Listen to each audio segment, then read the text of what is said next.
यो सिरिन छ नि सुई यसले गर्दा बाहिर गऱ्यो भने यो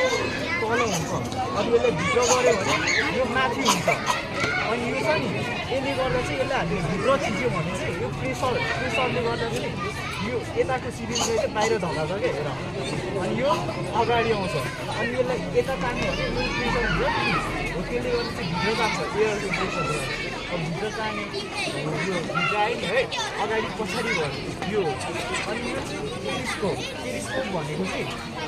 मिररको रिफ्लेक्टिङ गर्दा हामी तल हेऱ्यो नि यसले यहाँलाई चाहिँ यहाँ माथि जो मिररलाई हुन्छ नि त्यो गर्छ अनि यहाँबाट चाहिँ हामीले यताको इमेज देख्न सक्छौँ मैले यो भनेको आँखा देखिरहेको छु अब त्यो यता हेर देख्यौ यहाँ माथि